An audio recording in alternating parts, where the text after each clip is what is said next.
Hello friends, very good morning to all of you. I think you must be enjoying the subject psychology because this subject is not only scientific, academic, but it is also useful for the human life. In whatsoever stage we are, right from the childhood to the old age, psychology will contribute everywhere on each and every part of your life. That is why today the topic which we are discussing is decision making. It is one of a very crucial topic. Decision making at every stage of life you have to take the decision. Simple things. Sometimes the family says what to eat. The young children, you people say pizza. The older say no chapati and roti. Some say no, I will like dosa. What to wear? I want to wear safari. I want to wear coat. I want to use bow. Which subject you will take?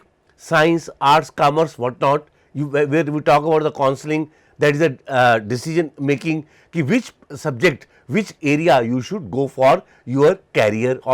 So that means this is very important, and decision making comes everywhere in the life.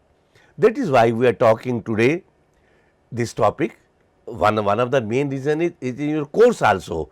That is the academic point of view. But I have told you its importance in other areas also. So let us start decision making. Removing in hard work. In fact, it is an activity many people try to avoid.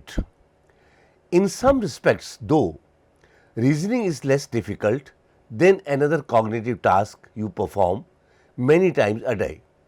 Decision making throughout our waking hours, life presents a continuous series of choices: what to wear, what to eat, whether to attend a class meeting, and so on. The list of everyday decisions is endless. When a hard time comes before the individual, we usually try to avoid it. We will take decision tomorrow. What I call procrastination. Procrastination, a tendency of delay. Why we are having this tendency? Why we are delaying? Why we are avoiding? Because we fear that my decision may be right or wrong. So that is why, how much rational you may be, you always be in trouble or get confused when you are to take the decision. So that is why try to understand this topic carefully. Now I am to deliver you lectures. Now I have 4 lectures today. Now which lecture first? Whether decision making should be first, or the personality should be first, or intelligence should, I have to take the decision. So I will take the decision according to the importance, relevance of the subject, and how the first and the second, first is connected with the second, second is connected with the third, third is connected with the fourth. So I have to take the decision. If you are a perfectly rational decision maker, you are a perfect rational maker decision, logic. If you were a perfectly rational decision maker, you would make each these choices in cool, almost mathematical way, taking into the considerations. When you are a very rational, means logical. As you know, in the maths we talk about the logic, we are talking about the rationality. So in a very cool and calm environment, your temperament, you will take the decision considering some things, what the utility or value to you of the outcomes each alternate might yield. Because you have to take the decisions, you must have certain options A, B, C, D, E. Then in a calm way, rational way, you will try to find that which is more valuable to me. I want to purchase a car. Now there are 3 options before me, clear, but I have to take only one. Then rationally I will think which suits according to my budget, my pocket, which is according to the facilities, the services the car is rendering to me. Should I need a gearless car, or should I want a car with a gear? What are the features? The young person, you people are more on the feature, not on the engine. What features? Well, the camera is there, the TV is there, this facility is there, we can charge our mobile is there. You will try, emphasis more will be on the features. My emphasis will be more on the strength of the engine or the facility whichever suit to me. So Decision, you consider what is the utility or the value to you of the outcomes each alternate might yield. Number 2, the probability that such results would actually occur, as we know from our life that people do not usually reason in such a systematic manner. You have to think, then will it serve the purpose? Will it give the result? I am thinking that features are sufficient, but will it give the results? This we are least bothered. That is why there are some problems also. Now, decision, instead we make decision informally on the basis of hunches, intuitions, the information stored in our memories and the opinion of them. Informal and the formal. Formal means systematic, informal means unsystematic, casually. You 4 people are standing, friends are standing, they talk informally, but as a head of the department, I take the meeting of my colleagues, that will be the formal meeting. In picnic, when I go with you, in a sightseeing when I go with you, then I am informal, I will not talk about the formal things. So, instead we make decision informally. Sometimes we make decision informally, whatever we have heard, whatever we have listened about the things. Decision making is the process of choosing among various courses or of actions or alternatives. I just told you there are so many options, so many alternates before you, and you have to choose one. If if there is a possibility of choosing all, then there is no need of decision making. There are 5 cars before you, you can purchase all the 5 cars, then you need not to go for the decision, but my pocket is permitting me only one, then I will have to take the decision. So, several factors that influence the decision making we will talk about. Now, one is the heuristic, using quick but fallible rule of thumb to make decisions. Where cognition is concerned, human beings often follow the path of least resistance. Making decisions is the hard work, so it is only reasonable to expect people to take shortcuts in performing the activity. One group of cognitive shortcuts is known as heuristic, rule of thumb, that reduces effort required, though they may not be necessarily enhance the quality of accuracy of the decisions reached. Heuristics are extracted from past experience and serve as simple guidelines for making reasonably good choices quickly and effect efficiently. Sometime taking the decision is a hard, definitely, because that will depend your life, the whole life. Whatever decision you are, I am a serviceman, I will purchase one car, that car will go throughout my life. Now, that is a hard decision, that which car I should go. Now, I have only 1000 rupees in my pocket. So, there are 5 books. Now, each cost 1000. Now, I will have to take the one, clear. So, one. So, I will have to take the decision that which book I should purchase, A, B, C, D or E, because money not permitting me to purchase all the books. So, one of the rule is thumb rule, that is easily available to you. Well, this is the book I have read, of the book of an author, Mr. X. The book was excellent, very good book, very effective book, very knowledgeable book. So, in 5 books, this one book is lying, written by the same fellow, Mr. X. So, I say purchase the book written by Mr. X. Clear? I have not examined what are the contents, heuristic, simply thumb rule. So, that is the easiest way of taking the decision. The 3 heuristic that tend to be the most frequently are availability, representativeness, anchoring and the adjustment.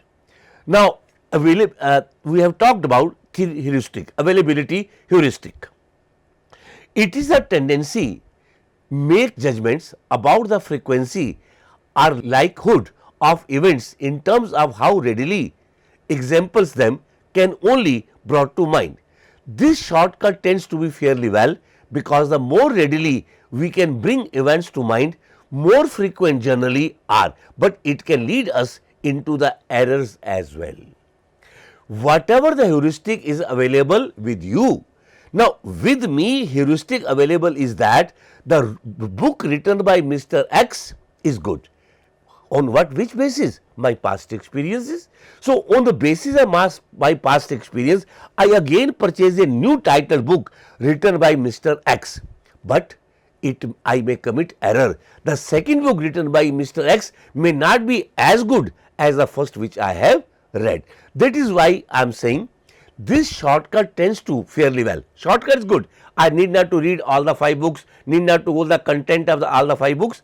This is fairly well, because the more readily we can bring events to mind, more frequent generally are, but it can lead us to errors as well. It may not be a good book when I read compared to the first one. A good example of the availability heuristic in operation is provided by a study conducted by Tversky and Kahneman 1974. These researches presented participants lists of names and then asked them whether the list contained more men's or women's name. Although the numbers of male and female names were equal, but still 80% participant reported that women's name appeared more frequently. Why? Because women's name in the list were famous, so their names were readily remembered and brought to the mind.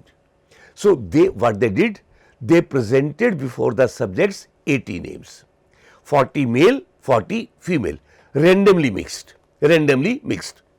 And then they asked the sample, the subjects on whom they were conducting the study, they tell me that whether the name of men is more or the woman is more.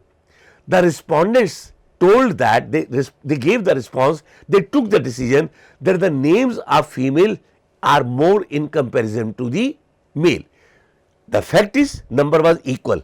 Why it happened? Because the names of the female which were given in the initial sequence, they were all famous women, celebrities, the big fellows. For example, we can say Sarojini Naidu, we can say Mother Teresa, clear, like that. We can say Lakshmi Bai, we can say Maharani Padmavati, Ma Ahilya Bai. So such names were there. So they thought the names of these celebrities, the popular women are there. So must be the name of woman number may be higher than the male. Now this heuristic was available, but they committed the error, because the fact is the number was equal. The availability heuristic also influences many persons to overestimate their chances of being a victim of violent crime, being involved in airline crash, because such events are given vast coverage in the mass media, so people can readily bring vivid example them to mind. Tyler and Cook 1984 concluded that such outcomes are much more frequent than they really are. You see, the sensational news, they get more place in the media. When they get more place in the media, so we read them and they come in our mind and they settle down. Now, when we are to take the decision, that incident comes before us and we take decision, make heuristic according to the availability of the previous information. Now, another method is representativeness, assuming that what typical is also likely. Imagine that, just imagine that you had just met next door neighbor for the first time. On the basis of a brief conversation, you determine that he is too neat in his experience, has a good vocabulary, seems very well read, is somewhat shy and dresses conservatively. You have just talked for a few minutes and you have make an opinion about him that he is very simple, very learned, good vocabulary, seems a very well read person, simple dressed person, a conservative type of the personality. Later you realize that he never mentioned what does for his living. He never mentioned all these things. Is he more likely to be a business executive, a dentist, a professor, or what? One quick way of making a guess is to compare him with your idea of a typical members of each of these occupations. If you proceed in this fashion, you might conclude that he is a professor because his traits might seem to be resemble those of your image of the professor more closely to those of a doctor, a business executive. If you reason in this manner, you would be using the representativeness heuristic. In other words, you would be making your decisions on the basis of a relatively simple rule. The more closely an item or an event or object or person resembles the most typical examples, some concepts or category, the more likely it is to belong to that category of concept. Now, I said imagine. Now, he is your neighbor, you are meeting him for the first time.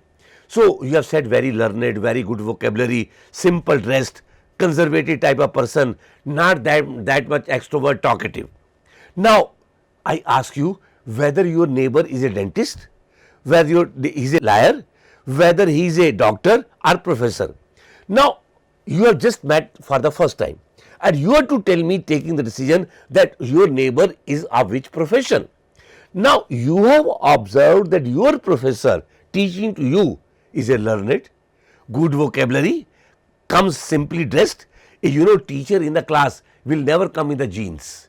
Always he will come in the sober dress, which appears to be, because teacher is a role model for the students. So, you thought that, like my professor, his vocabulary is very good, he is a learned, clear, simply dressed. So, you take the decision that he might be a professor.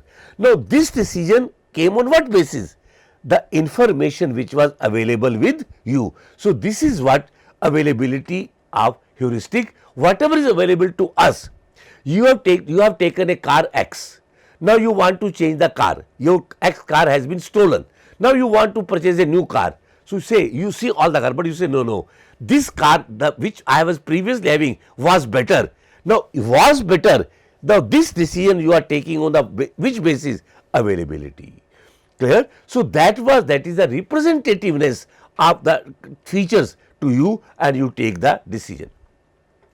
Another anchoring adjustment, reference point that may lead us astray.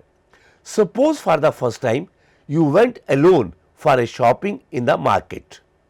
You stopped and admired a piece of cloth and let the shopkeeper quote you outrageous price and then bargained for a while and settled to a price. It may seem like a reasonable strategy till you find out that in the next shop the shopkeeper quotes you the price you just paid is willing to negotiate. Then you might conclude that best strategy was to walk around and check out the prices. In such case, decisions are influenced by what is known as anchoring and adjustment heuristic, a mental rule of thumb of reaching decisions by making adjustments in the information that is available. The basic problem with the heuristic adjustments are often insufficient in magnitude to offset impact of the original reference point. You have gone to a shop, a cloth, he has quoted well, this shirt is at 2000, you start bargaining. He says, well, I will give you 10% or this much discount, now I will give you in 1800. You are getting 200 rupees discount. So, one is I take it, then you say no, I must go to the other shop and see that what are the prices on the other shop, and then you go to the other shop and then you see what is happening there. So, what is, you are making adjustment between the first and the second, whether the second is right or the first was right. So, this is called as the anchoring and the adjustment. Now, when you take the decisions, certain biases may come. What are the common biases and errors which you may commit while making the decisions? For example, first I am talking about overconfidence bias. It has been said that no problem in judgment and decision making is more prevalent and more potentially catastrophic than overconfidence. Close 1993, he said that it has been observed that individuals whose intellectual and interpersonal abilities are weakest are more likely to overestimate their performance and ability. You try to understand. Don't think there is a contradiction, I will tell you. What is overconfidence? When you have more confidence than your ability. Sometimes overconfidence becomes a type of defense. We will talk about some defense mechanism. When you are weak in the ability and you are weak in the taking decision, then you overestimate your performance. No, I can take the decision. Some people say you are very poor decision maker. Your knowledge is very limited. So you say no, I am sure it will work. No, this is overconfidence. So if you are camouflaging, I am using the word camouflaging, your less ability, your weakest power by overconfidence, then there will be error in the decision making. Now, I don't know anything about the aircrafts. I don't know anything about the aircrafts, but I have heard that the aircrafts which are made by in the company of France, they are better. Now, you ask me, sir, how you can say? Do you know that what are the features of aircraft? Now, I have said that the aircrafts made by a company of France are the best. Now, if I say I don't know, then you will laugh at me. Sir, if you don't know, then how you can say that aircrafts made by the France are better? Then I will say, no, I have learned a lot about things. I have compared the data, I have compared the technology, and I may commit the error. So, sometimes this overconfidence also becomes the bias, may become the problem in the that means never be overconfident, try to analyze the situation and take the decision. Whatever the alternates are available to you, think logically A, B, C, D, what are advantages, what are disadvantages, what are good points, what are the bad points, then come to the conclusion. The second is called anchoring bias. Anchoring bias is a tendency to fixate an initial information and fail to adequately adjust for subsequently information. It occurs because our mind appears to give disproportionate amount of emphasis to the first information it receives. Whatever the first information you receive, that becomes very important for you. The first information is that this doctor is a very decent doctor, very knowledgeable doctor, he is a very good surgeon. You know, we say his surgery is excellent. Now, once you have made this first opinion, then when second, third opinion comes, they will be underestimated. You are not trying that whether the second is better or the third is better or fourth is better. You are just making on the basis of the first information. So, this is called anchoring bias and you commit the error. Then comes the confirmation bias. The rational decision making process assumes we objectively gather information, but we don't. We selectively gather. The confirmation bias represents a specific case of selective perception. We seek out information that reaffirms our past choices and we discount information that contradicts them. Now, try to understand confirmation biases. Now, when you are making a rational decision, you are to make a rational decision.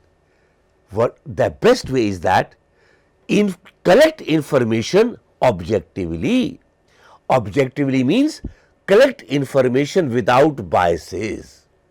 People say this aircraft machine is not good. Okay, why not good? Because this happens and there is a possibility of the air crash. Listen. B, married, demarried. C, married, demarried. Married, demarried. Listen. But what happens? we usually don't listen objectively, we are selective in our choice. We are selective in our choice. No, I have taken a decision in my mind that this is better. No, this is better. That is your selective perception. You have not made on the basis of the objective data.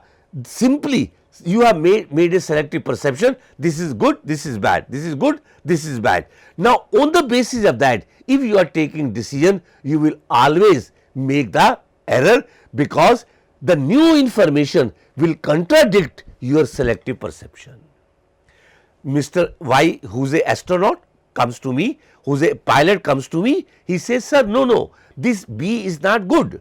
I say no, B is good because that is my choice. You are contradictory, you are challenging my choice. So I will not go with you, I will make the selective perception which I have made. This is called confirmation bias. Another is escalation of commitment. Another distortion that creeps into decision making is tendency to escalate commitment. Escalate commitment refers to what does it mean? Escalate commitment refers to staying with decisions even when there is a clear evidence that is wrong. You might have seen certain people, clear evidence that this is wrong, you shouldn't do. No, I have taken the decision, I will do it. This type of personality you will find in the dictatorship. A dictator, when take the decision. Now people are telling this is wrong, but he will not convince and he will take the decision whatever has come in the mind. Now how to reduce the biases in decision making? Number one, focus on the goal. Without goals, you can't be rational, you cannot know which information is relevant and which is irrelevant. So first is you should focus the goal. Whether the focus is I am purchasing aircraft for bombardment or I am taking aircraft for the passengers, what is the purpose? Focus the goal. Number two, look for information that discomforts your beliefs. Even which discomforts your belief, which contradicts your belief, also look for that. Go for that, listen to that. To counteract overconfidence and confirmation and the hindsight biases is to actively look for information that contradicts your belief and assumptions. Don't be adamant. Don't be adamant. Third, don't try to create meaning out of the random events. The educated mind has been trained to look for cause-effect relation. The God has given you brain, the mind. You must cause-effect relation rational. Well, if this is there, this may happen. This is there, this may happen. Not what randomly you have listened, confirm. Number four, increase your opinion. No matter how many options you have identified, your final choice can be no better than the best option you have selected. It means increase your decisions alternatives and then choose the correct one. The more alternatives you can generate, the more diverse those alternatives, the greater your chances for finding an outstanding one. So increase number of alternatives. You want to purchase a cloth?